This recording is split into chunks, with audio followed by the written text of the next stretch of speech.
Hello hello hello hello hello hello, कैसे हैं आप सब? और गुड मॉर्निंग। मैं अमित आप सबको स्वागत करता हूं जेपी फाउंडेशन के यूट्यूब प्लेटफॉर्म पे। और आई होप कि आप लोग जहां भी होंगे, जैसे भी होंगे, मस्त होंगे, अच्छे होंगे, ठीक है। और क्लास 9 की जो क्लासेस चल रही हैं वो एज यूजुअल कंटिन्यू धीरे धीरे बढ़ती भी जा रही हैं। और आपको पता है कि ठंड का मौसम काफ़ी ज़्यादा है, बट कोई ना, आप लोगों के इस मोटिवेशन से, आप लोगों के इस डेडिकेशन से, आप लोगों के जो भी सपोर्ट की वजह से हो, जो भी हो, जैसा भी हो, हम लोग इस चीज़ को प्रॉपर करते जा रहे हैं। और मैं तो उम्मीद यही करता हूँ कि जितने भी स्टूडेंट्स मुझे इतना सपोर्ट करते हैं ना, उनके मार्क्स काफ़ी अच्छे आए। मतलब ओवरऑल मैं तो यही चाहूँगा कि सब लोग 95 प्लस ही जाओ, क्योंकि 9th का क्लास है और बेसमेंट अच्छा होता है, तो आगे की जो सेक्शन होते हैं ना, जो क्लासेस होती है, उसमें काफ़ी हम लोग बेस्ट कर पाते हैं। और बेसिकली जो भी स्टूडेंट्स होते हैं, उनके मन में होता है मेरे को नीट करना है, आईआईटी करना है, तो जो भी अपना बैकग्राउंड होता है, तो वो यहाँ से क्लासेस स्टार्ट हो जाती हैं। तो मन में एक बन जाता है कि नहीं, मुझे ऐसा ही करना है, तो इस फील्ड में जाना है। तो धीरे धीरे अगर उस इस वे पे, उस फ्लो पे काम करें, तो हम लोग बेहतर कर सकते हैं, ठीक है। और जहाँ तक हमें ऐसा लगता है कि जो भी स्टूडेंट्स हमसे अगर कनेक्टेड हैं या फिर मेरे साथ ज्वाइन करते हैं, तो उनको आने वाले समय में, मतलब जो भी नेक्स्ट मंथ हो, चाहे 10th की क्लास हो, चाहे 11th की क्लास हो, चाहे 12th की क्लासेस होती हैं, उन सब में, उन सब के लिए अगर नीट की प्रिपरेशन होगी ना, तो पहले से ही वो चीज़ें आपको मिलने वाली होंगी, ठीक है। तो ये आपके लिए एडवांस बुकिंग की बात बता रहे हैं हम, ठीक है। और जैसे कि क्लास 9th की भी एनुअल एग्ज़ाम्स आने वाले हैं, तो उस एग्ज़ाम्स को दूर करने के लिए मैं यहाँ पर अवेलेबल हूँ और आप सबके लिए सपोर्ट में रहूँगा। देखिए, आज की जो सेशन होगी ना, वो होगी सॉल्यूशन बेस्ड पे। जैसे क्लास 9th में एक क्वेश्चन आता है, रीजनिंग बेस्ड क्वेश्चन आती है कि यार ये हाइपरटोनिक सॉल्यूशन क्या होता है, हाइपोटोनिक सॉल्यूशन क्या होता है, और आइसोटोनिक सॉल्यूशन क्या होता है। क्योंकि आपने ऑस्मोसिस और डिफ्यूजन तो पहले से पढ़ रखा है, तो मैं इसको बहुत ज़्यादा डिटेल में नहीं जाया था, बट हाँ, यहाँ से क्वेश्चंस आते हैं, तो इसलिए मैं आपको बताना चाहूँगा कि अगर इस टाइप के क्वेश्चंस आ रहे हैं आपके एग्जाम्स में कि सॉल्यूशन क्या होता है, तो सबसे पहले तो मन में एक डाउट होता है कि यार जो सॉल्यूशन है, when solute plus solvent are mixed together, this is called as a solution। इतना तो सबको पता ही है ना, सॉल्यूट और सॉल्वेंट का। अगर हम सॉल्यूट की बात करते हैं, तो ये हमारे पास लेस क्वांटिटी में होता है, लेस क्वांटिटी में होता है, और जो सॉल्वेंट होता है ये हाई क्वांटिटी में होता है, ठीक है। इतना तो आपको पता है। और आपको पता है ना कि वाटर आपका यूनिवर्सल सॉल्वेंट है, ये आप याद रख लीजिएगा। Water is a universal solvent, ठीक है। यूनिवर्सल सॉल्वेंट होता है, इतना तो आपको पता हो गया ऊपर। लेकिन जब इस चैप्टर की बात करते हैं, तो यहां पे जो आपके साथ कैसे हैं कि एक क्वेश्चंस फंसते हैं कि ये आपका एक सॉल्यूशन है, इस सॉल्यूशन में एक आरबीसी की सेल्स को पोर किया गया है, वहीं एक प्लांट सेल को पोर किया गया है, प्लांट सेल्स को पोर किया गया है, तो बताइए दोनों में क्या डिफरेंसेस होगी। मतलब ऑब्जर्वेशन पूछा जाएगा, ऑब्जर्वेशन क्या होगा यहां पर। कहीं कहीं क्वेश्चन में बोला जाए कि जो आरबीसी वाली सेल वह स्वेलअप करके ब्रस्ट कर गई है, बट प्लांट सेल में कोई भी ऐसा कुछ देखने को नहीं मिला, ऐसा क्यों हुआ और ये किस टाइप का सॉल्यूशन है। तो इसी के रेस्पेक्ट में हम लोग आज बात करने वाले हैं, ठीक है। देखिए, सबसे पहला जो हमारे पास टॉपिक होगा वो क्या होगा, हाइपरटोनिक सॉल्यूशन। ये हाइपरटोनिक सॉल्यूशन क्या होता है, देखिए, the concentration of the solutes like salt और sugar is higher outside the cell compare to inside the cells cytoplasm. बात समझ में आया। देखिए, अगर आपको बता दें, ये एक सेल है, ठीक है, और इस सेल्स में जो आपके आउटर साइड का, मतलब इसके बाहर का जो कंसंट्रेशन है वो कैसा है, एज कंपेयर टू सॉल्वेंट का ऑफ लाइक सॉल्ट और द सुगर इज हाइयर। मतलब यहां पे जो सॉल्यूशन होगा इस साइड में, वो क्या होगा, ये जो होगा बहुत ज्यादा होगा, आपका जो सॉल्यूट होगा वो बहुत ज्यादा, सॉल्यूशन ऑफ द सॉलिड्स ये बहुत ज्यादा होगा, मैंने सॉल्यूशन लिखा हुआ यहाँ पर, तो इसके बाहर साइड में जो भी चीजें होंगी वो बहुत ज्यादा होगा कंसंट्रेशन के फॉर्म में। बट जो यहां का कंसंट्रेशन होगा इनर साइड का, वो क्या होगा, लेस होगा, लेस कंसंट्रेशन होगा। बात समझ में आया? तो अगर इस टाइप का क्वेश्चन पूछा कि आउटर साइड में जो सॉल्यूट का कंसंट्रेशन है वो ज्यादा है और इनर साइड का जो साइटोप्लाज्मिक का रिलेटेड रीजन है वहां पे कंसंट्रेशन कम है, तो इस टाइप के सॉल्यूशन को क्या बोला जाएगा, तो इस टाइप के सॉल्यूशन को हाइपरटोनिक सॉल्यूशन बोला जाएगा। क्लियर है? कोई डाउट नहीं होना चाहिए, ठीक है। देखिए,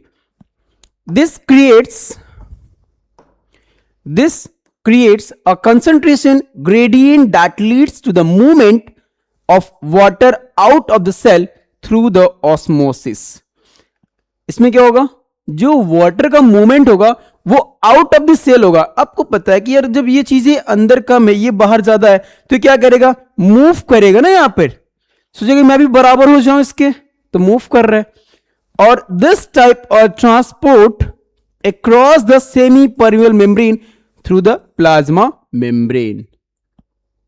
क्लियर? तो इसमें जो वाटर का मूवमेंट होगा वो किसके थ्रू जाएगा, प्लाज्मा मेम्ब्रेन के थ्रू। उसी को हम लोग क्या बोलते हैं, सेमी परमिएबल मेम्ब्रेन बोलते हैं। क्लियर है? चलिए देखिए उसका इफेक्ट क्या होता है अगर हाइपरटोनिक होगा। मैंने इसीलिए अब सब कुछ अलग अलग चीजों को रखा हुआ है ताकि स्टूडेंट्स को प्रॉब्लम ना आए। अक्सर वहां पर तो यार ये जब ऐसा होगा तो यहां पर क्या होने वाली, तो चीजें देखिए इफेक्ट क्या होगा वहां पे। अगर एनिमल सेल्स होगा तो in hypertonic solution water leaves the cells. अगर इसके अंदर जो वाटर है तो ये क्या करेगा, बाहर मूव कर रहा है, ये ठीक है, मूव कर रहा है and become shrink and wrinkled और क्रीनेटेड। जब यहां से वाटर निकल जाएगा तो कुछ पिचका को नहीं लगेगा, कुछ इस तरह टेढ़ा मेढ़ा हो जाएगा ये, ठीक है। This can leads to dehydration and loss of the cell function if prolonged. अगर ये पानी बहुत ज्यादा सेल्स निकल गया, ज्यादा टाइम के लिए निकल जाता है, तो ये सेल क्या करेगा, परफॉर्मेंस नहीं कर पाएगा और ये सेल्स बहुत ही नॉर्मल या लूज या फिर कहते हैं कि व्रिंकल टाइप का दिखने लगेगा आपको, ठीक है। वही हम बात करें प्लांट सेल की, तो ये एनिमल सेल की कंडीशन में था। Water exist the cells resulting in plasmolysis. यहां भी क्या करेगा, वो एग्जिट कर रहा है। प्लाज्मोलिसिस का मतलब क्या होता है, एकदम वाटर से बाहर निकलना। लाइसिस का मतलब होता है क्या, ब्रेकडाउन होता है। इसका मतलब क्या होता है, लाइसिस का इसका मतलब ही होता है क्या, ब्रोकन डाउन। क्या होता है, ब्रोकन डाउन होता है। क्लियर? अब देखिए, the cytoplasm and plasma membrane pull away. क्या कर रहा है, वो दूर जा रहा है फ्रॉम द रिजिड सेल्स। तो जो सेल्स आपको पता है प्लांट सेल में रिजिड सेल होते हैं क्योंकि सेल वॉल पाया जाता है, but cell wall prevent the complete collapse. तो इसमें जो सेल वॉल होगी, इसमें जो वाटर का रिलैक्सेशन होगा, बाहर जो निकल रहा है वो कंप्लीट थोड़ी ही जाता है, बाहर नहीं निकल पाता क्योंकि रिजिड है, क्योंकि यहां पर क्या है, सेल वॉल है, और ये सेल वॉल काफी टफ एंड हार्ड होता है, इसीलिए उसको रिजिड भी बोलते हैं। तो सेल बिकम एज अ फ्लैसिड्स। थोड़ा सा बस वो पिचक सकता है, थोड़ा सा वो नॉर्मल हो सकता है, थोड़ा सा वो लूज हो सकता है, लेकिन श्रिंक नहीं हो सकता। क्लियर है? चलिए हाइपोटोनिक सॉल्यूशन देखिएगा। Lower solutes concentration outsides. ये आपका सेल, यहां का जो कंसंट्रेशन होगा वो कैसा है, लोअर है, और यहां का जो कंसंट्रेशन कैसा होगा, वो हाइयर होगा। देखिए लिखा भी होगा, enter cells causing the swelling turgidity in the plants or bursting in animals. और आपको पता है ना, यहां पर आउटसाइड कंसंट्रेशन हमारे पास क्या है, बहुत ही लोअर है, and water enters the cells, और इससे क्या होगा, यहां का वाटर यहां एंटर करेगा, जिसकी वजह से सेल स्वेल अप करेगी और लास्ट में ब्रस्ट कर जाती है। किस कंडीशन में, हाइपोटोनिक सॉल्यूशन में। अब देखिए आइसोटोनिक सॉल्यूशन में क्या होता है, जब आइसोटोनिक सॉल्यूशन होगा तो दोनों का मोमेंट इक्वल होगा। मतलब आप इसको देखिए, ये आपका सॉलिड रीजन, ये आपका सॉल्वेंट रीजन, ये सॉल्वेंट, ये सॉल्यूट, बोथ का क्या हो गया, कंसेंट्रेशन इक्वल हो गया। तो इसमें कुछ डिफरेंसेस होगी? कोई नहीं होगा। देखिए मैंने आपको यहां पर एक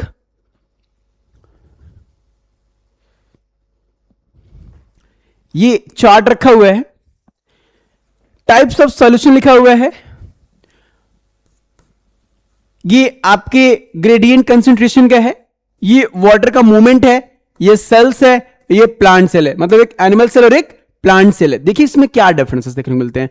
जैसे अगर हम बात करें हाइपरटोनिक सॉल्यूशन में, तो जो आउटसाइड और इनसाइड का कंसेंट्रेशन है वो हायर आउटसाइड होगा। मतलब हाइपरटोनिक सॉल्यूशन में जो सॉल्यूशन का बाहरी साइड होगा कैसा होगा, बहुत ज्यादा कंसेंट्रेटेड होगा, और इसमें जो वाटर का मूवमेंट होगा ना वो कैसा होगा, आउटर साइड से होगा। उसे क्या बोलेंगे हम लोग, एक्सओस्मोसिस बोलेंगे। अगर वही हम बात करें एनिमल सेल की तो सेल क्या होगा, श्रिंक कर जाएगा। अगर हम बात करें प्लांट सेल की तो प्लाज्मोलिसिस हो जाएगी, फ्लासिड हो जाएगा। हाइपरटोनिक सॉल्यूशन देखिएगा, हाइपरटोनिक में लोअर आउटसाइड होगा, इसमें जो वाटर का मूवमेंट होगा वो इनर साइड जाएगा, और जो इसमें एनिमल सेल होगी वो स्वेल करेगा या ब्रस्ट करेगा, और ये प्लांट सेल हमारा टर्जिड हो जाएगा और हार्ड हो जाएगा। इसको बोलेंगे हम लोग एंड ऑस्मोसिस। आइसोटोनिक में कोई सॉल्यूशन में कोई दिक्कत नहीं, इक्वल होगा, non normal and normal behave करेगा। ये क्लियर है? ये देखिए डायग्राम्स मैंने इसीलिए लास्ट में रखा था। ये हाइपोटोनिक, आइसोटोनिक एंड हाइपरटोनिक। आपको देख के समझ में तो आ जाएगा कि यार ये कहना क्या चाह रहा है आखिरकार। देखो एनिमल सेल में अगर हम बात करें हाइपोटोनिक सॉल्यूशन की, तो आपको दिख रहा है यहां पर सेल क्या कर रहा है, लाइज कर रहा है, यहां पर थोड़ा सा रप्चर हो रही है यहां पर, ठीक है। आइसोटोनिक में दोनों बराबर है, इनर साइड भी और आउटर साइड भी। हाइपरटोनिक देखिए ये पूरा श्रीवल कर रहा है, मतलब श्रिंक कर रहा है, वहां पर आड़ा तिरछा नहीं हो गया यहां पर, ठीक है। ये देखिए ये प्लांट सेल देखिए, ये हाइपोटोनिक में क्या कर रहा है, टर्जिड है एंड नॉर्मल है, वाटर का मूवमेंट जा रहा है ना साइड में, और यहां पर देखिए फ्लासिड हो रहा है। ये आइसोटोनिक में कोई दिक्कत नहीं है, लेकिन यहां पर देखिए हाइपरटोनिक में देखिए यहां पर पूरा पूरा श्रिवल्ड या प्लाज्मोलाइज सेल हो जा रहा है। देख रहे हैं आपको कहीं स्ट्रिक जा सिकुड़ जा रहा है यहां पर अलग अलग, ठीक है। यही होती है क्या हमारा सॉल्यूशन। आई होप कि अब इसमें से कोई किसी को कोई दिक्कत परेशानी तो नहीं होगा, ठीक है। होना नहीं चाहिए क्योंकि यहां से एक आध क्वेश्चन तो आता ही है, कंफर्म होता है वहां पर, ठीक है। अब देखिए ऑस्मोसिस क्या होता है, ये क्वेश्चन डेफिनेशन के फॉर्म पूछता है कि define the osmosis and give some examples. ये क्वेश्चन पूछे जाते हैं, तो इसलिए मैंने यहां पर रखा हुआ है आपके लिए। देखिए ऑस्मोसिस क्या होता है। Osmosis is the diffusion of water molecules from region of higher water concentration dilute solution to the lower water concentration, ठीक है, through the selectively permeable membrane. बस इतना ही अगर याद रख लेंगे ना कि अगर कोई मूवमेंट हो रही है वो हायर टू लोअर जा रहा हो through permeable membrane, permeable membrane, अगर ये वर्ड याद रख लिया आपने तो पूरी ऑस्मोसिस आपके हाथ में, ठीक है। मेन बस इतना ही याद रखें, ये तो पूरा इजीली वे में कर सकते हैं, इसमें कोई डाउट नहीं होगा कि आप नहीं कर पाएंगे, बहुत आसानी से कर लेंगे, बस इतना याद रखेंगे। जैसे डिफ्यूजन करते हैं वैसे इसको भी कर लेंगे। क्लियर? कोई दिक्कत? चलिए देखिए भाई, विरासत से तय नहीं होंगे सियासत के फैसले, उड़ान तय करेगी कि आसमां किसका होगा। बात तो बहुत सही है, पिताजी बहुत नाम कमाए हैं, लेकिन अब उस नाम को कमाना, उस नाम को बनाए रखना, ये तो आपके हाथ में कि डुबोना है कि बना के रखना है। तो सियासत पर डिपेंड मत करिए कि हाँ पिताजी के पास बहुत है तो हमारे पास भी बहुत है, नहीं ठीक है भैया, पिताजी का बनाया हुआ है, हमारा का बनाया हुआ है, तो हमें तो आसमां अगर उड़ना है तब तो भाई करना तो पड़ेगा। तो ये बात एकदम उन एस्पिरेंट्स के लिए जरूरी है जो चीजों को समझते हैं कि नहीं मुझे तो करना है, मतलब करना है। बात समझ में आ गया? ये इसीलिए मैंने बीच में रखा था कि भाई सियासत से कुछ ना काम चलने वाले हैं, आइए, आज की जो अगली टॉपिक होगी ना, वो टॉपिक आपके लिए काफी इंपॉर्टेंट है, क्योंकि यहां से 100% है कि 3 मार्क्स से क्वेश्चन फिक्स होते हैं, कोई ना कोई क्वेश्चन आपको मिल जाएगा। और सबसे पहली बात ये बता दें आपको कि जो सेल ऑर्गेनेल्स है ना, चाहे आप 9th पढ़े, चाहे 10th पढ़े, चाहे 11th, चाहे 12th, इवन आप कोई भी कंपिटिटिव एग्जाम भी देते हैं ना, वहां से भी क्वेश्चंस आते हैं, यहां से कंफर्म आते हैं। तो आप लोग आराम से इसको देखिएगा, समझिएगा, और कुछ चीजों को तो बखूबी रखिएगा कि नहीं एग्जाम्स में, कि काफी इंपॉर्टेंट होंगे हमारे लिए। सबसे पहला क्वेश्चन आता है कि ये सेल ऑर्गेनेल्स होते क्या है। मैंने पहले टॉपिक से, तो अगर देखिए टॉपिक स्टार्ट करने के पहले अगर टॉपिक क्लियर हो जाए ना, तो पढ़ने का मजा ही कुछ अलग होता है। तो पहले तो हमें सेल ऑर्गेनेल्स क्या होता है ये जानना बहुत जरूरी है। अगर कोई सेल्स है, ठीक है, और इस सेल्स के अंदर कुछ स्पेशल परफॉर्मेंस हो रही है, क्या हो रही है? स्पेशल परफॉर्मेंस हो रही है, परफॉर्मेंस हो रही है। तो इस परफॉर्मेंस को किसके थ्रू किया जा रहा है? तो भाई सेल ऑर्गेनेल्स के थ्रू किया जा रहा है, ठीक है, सेल ऑर्गेनेल्स के थ्रू। अगर आपको इतना पता हो गया कि हमारा सेल ऑर्गेनल्स एक स्पेसिफाइड ऑर्गेनल्स होती है जो किसी स्पेशल परफॉर्मेंस के लिए रिक्वायर्ड होती है, वही क्या कहलाती है? हमारी सेल ऑर्गेनल्स कहलाती है। The cells was present within the cells when have the special functions, ठीक है, तो ये चीज याद रखिएगा। और आपको जो सेल ऑर्गेनल्स पढ़ने हैं ना, वो बहुत टाइप के पढ़ने, मतलब 7-8 टाइप के पढ़ने हैं, लेकिन हम लोग उन सब के तो डिस्कस करेंगे, लेकिन जो मेन होंगे ना, उस पर डिटेल स्टडी करेंगे। देखिए सबसे पहली बात की यार, क्या है? Cell organelles are the specialised structures within a cells that perform the specific function much like organs in the humans body. आपको पता है ना कि ह्यूमंस बॉडी में बहुत सारे ऑर्गन्स होते हैं जो स्पेशल फंक्शन करते हैं, जस्ट लाइक हार्ट, धक धक, kidney, filter the blood, lungs, diffusion the gases, exchange of the gases. तो स्पेशल है ना वो, तो इसी चीज में हमें ध्यान रखना है। देखिए जो ऑर्गेनल्स है उसको हम डिवाइड किए हैं। अब किस किस वे में डिवाइड किए हैं आपको पता है? एक मेम्ब्रेन बाउंड सेल ऑर्गेनल्स होते हैं, एक मेम्ब्रेन नॉन मेम्ब्रेनस भी होते हैं, तो उनके बेस में मैंने इसको अलग अलग करके रखा हुआ है। तो देखिए सबसे पहले हम बात करेंगे जो नॉन मेम्ब्रेनस बाउंड टाइप्स के होते हैं, वो animals and plant cells share many organelles but plant have the additional ones like the cell wall and the plastids. बहुत कुछ है, मतलब देखिए जो एनिमल सेल्स है ना, एक्चुअली उसके अंदर सेल वॉल नहीं होती है, ना ही प्लास्टिड्स होता है, लेकिन प्लांट सेल में क्या होता है? ये पाया जाता है। तो आपको थोड़ा सा पेशेंस तो रखना पड़ेगा। अब भाई देख रहे हो तो थोड़ा सब्सक्राइब तो कर ही सकते हो, और इवन अगर मैं पढ़ा रहा हूं तो जाहिर सी बात है लाइक्स तो होनी चाहिए ना। हाँ, मैं एक चीज़ और तो बताना ही था कि आप लोग शेयर जरूर करिएगा, क्योंकि मैं चाहता हूँ कि जितने भी लोगों को आप शेयर करो, बताओ ना, तो उनको भी बेनिफिट मिलना चाहिए, सिर्फ अपने लिए नहीं है, दूसरों के लिए भी करना, ठीक है। सबसे पहली बात, जो पहला हमारे पास सेल ऑर्गेनल्स होगा ना, वो क्या होगा? न्यूक्लियस का होगा। अब आपको पता है ना, सेल होगा तो सेल के अंदर न्यूक्लियस भी पाया जाता है, ये तो उसमें कोई डाउट है नहीं। तो जब न्यूक्लियस सब में पाया जाए तो क्यों ना न्यूक्लियस से स्टार्ट किया जाए, ठीक है। तो देखिए न्यूक्लियस क्या है और उसका डिस्कवरी किसने किया है, तो ये क्वेश्चंस तो बनता है। ठंड लगती जा रही है, माता रानी की कृपा बनती जा रही है, और आप लोग का प्यार तो बढ़ता ही जा रहा है, ठीक है। चलिए देखते हैं। पहली बात, डिस्कवरी इन्होंने रॉबर्ट ब्राउन ने किया था, तो सब क्लास में पता है। अब देखिए कैसे होती है यहां पर। The credit for the discovery and naming of the cell nucleus goes to Robert Brown, Scottish botanist थे, इन 1831 में किया गया था। ये बातें क्लास में नहीं बताई जाती है कि रॉबर्ट ब्राउन कहां के रहने वाले थे और किस ईयर में किए थे और उन्हें क्या सब्जेक्ट से किया हुआ था। तो वो कैसे थे? स्कॉटलैंड के रहने वाले थे, स्कॉटिश थे, वो बॉटनिस्ट थे, मतलब बॉटनी से रिलेटेड वो उन्होंने काम किया हुआ था। और वो किस में किया था? 1831 में किया हुआ था। क्लियर? तो इसकी जो डिस्कवरी है, नेमिंग है, वो किसको जाता है क्रेडिट? रॉबर्ट ब्राउन को जाता है।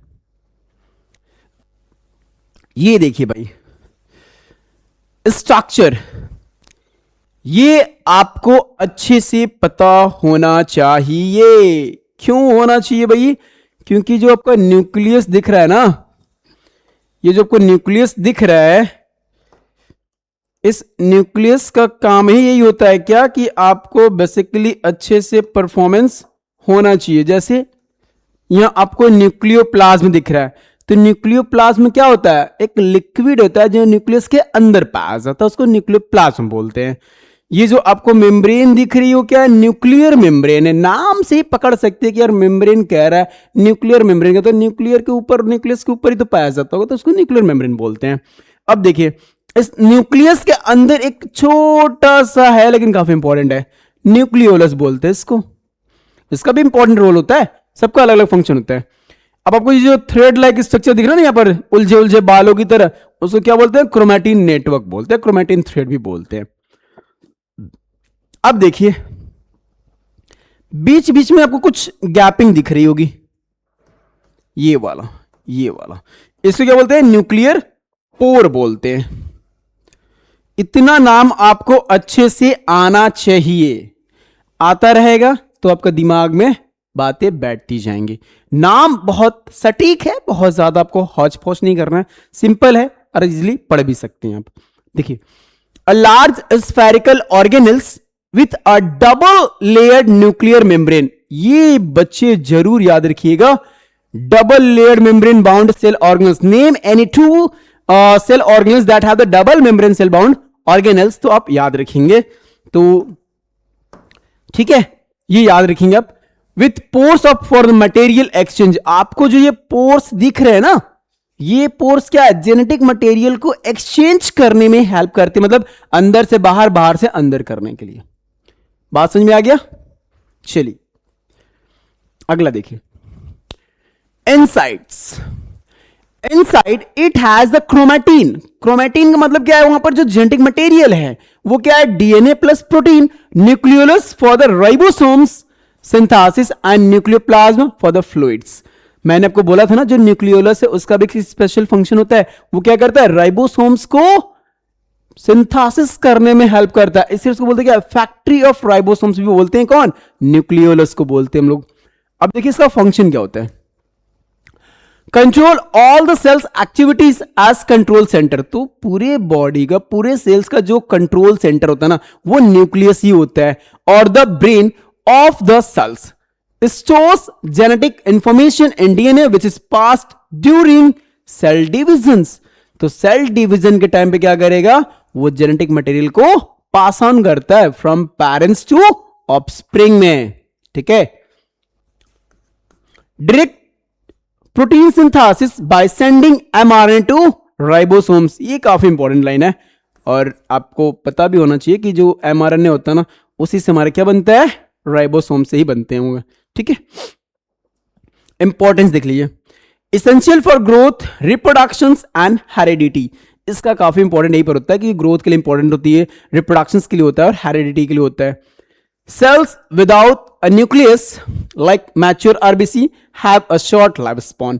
और जिन सेल्स के अंदर न्यूक्लियस नहीं होता ना, वो कौन सी है, आरबीसी है, ठीक है, मेमेलियन आरबीसी बेसिकली बोल दीजिएगा, मेमेलियन आरबीसी, तो उनकी लाइफ पीरियड बहुत छोटी होती है। Note, prokaryote lack the true nucleus, their DNA in a nucleoids regions. और जिनके अंदर प्रोकैरियोटिक के नीचे जो मतलब कहते कि न्यूक्लियस नहीं पाया जाता ना, उनको न्यूक्लियोइड बोला जाता है, ठीक है, उनको क्या बोलते हैं, न्यूक्लियोइड बोलते हैं, याद रखिएगा आप लोग।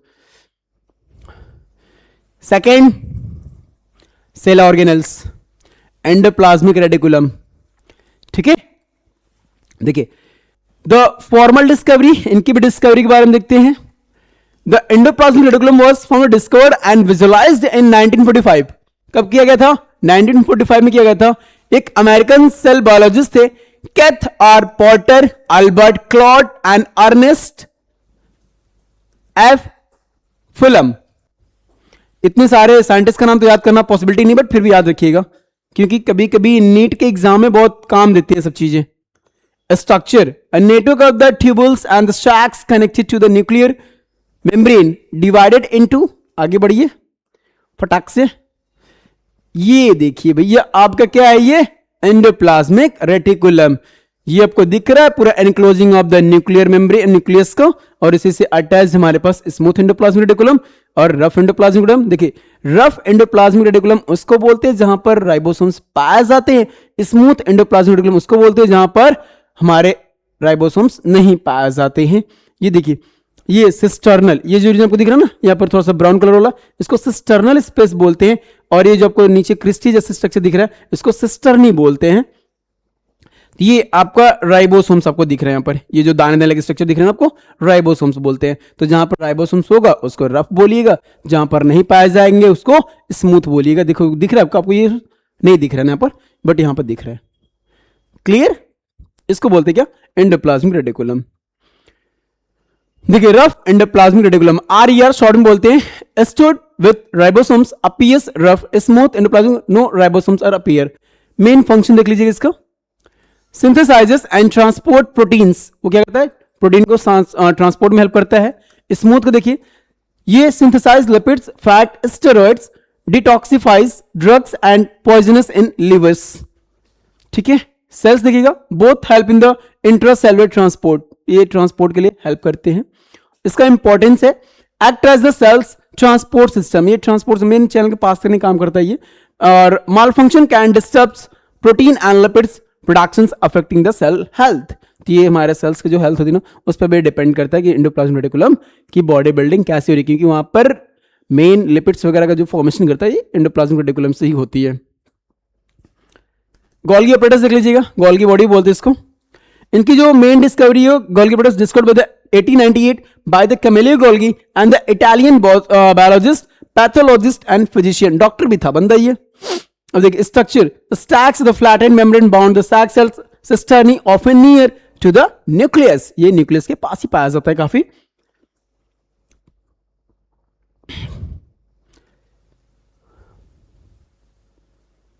चलिए तो आज के लिए इतना काफी है, बाकी इसकी जो फंक्शन वगैरह होगा ना वो हम लोग नेक्स्ट क्लास में पढ़ लेंगे। और आई होप तब तक आप लोग अच्छे रहिए, मस्त रहिए, ठंडी में बच के रहिएगा। और जय माता रानी की जय हो, राधे राधे। मिलते हैं हम लोग नेक्स्ट क्लास में।